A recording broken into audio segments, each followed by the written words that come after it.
Gayatri nursing college સામે ગંભીર આક્ષેપો થયા છે। મંજૂરી વગર ચલાવવાનો બીએસસી નર્સિંગ કોર્સ ચાલતો હોવાના આક્ષેપ છે।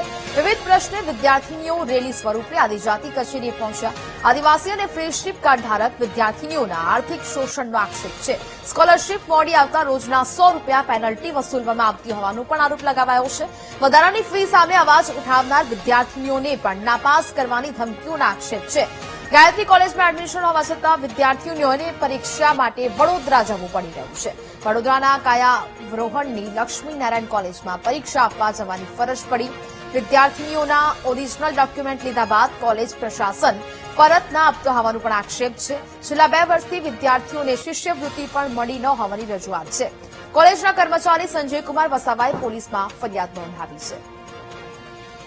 એડમિશન લીધું તો અહીંયા મા ગાયત્રી કોલેજ ઓફ નર્સિંગમાં, પણ અમારા નામ ત્યાં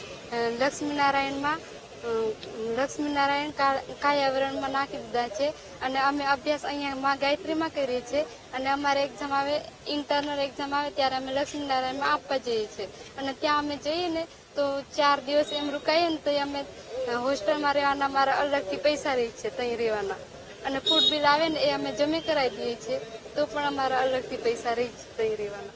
અમે જ્યારે એડમિશન લીધું હતું ત્યારે અમને એવું કીધું હતું કે તમારે ફર્સ્ટ યરના 25,000 ભરવામાં આવશે, એમાં યુનિફોર્મ, બુક્સ, પોસ્ટિંગ એવું બધું જ એમાં આવી જશે એવું। અને જ્યારે અમે સેકન્ડ યરમાં આવ્યા ત્યારે એવું કે તમારે સેકન્ડ યરમાં બી ભરવાના આવશે એમ। અને જ્યારે એડમિશન લીધું હતું ત્યારે એવું કીધું હતું કે તમારે ખાલી 1 જ વર્ષના ભરવાના આવશે, બીજા વર્ષના ભરવાના નહીં આવે એમ। તો અમારે બીજા વર્ષમાં અમારે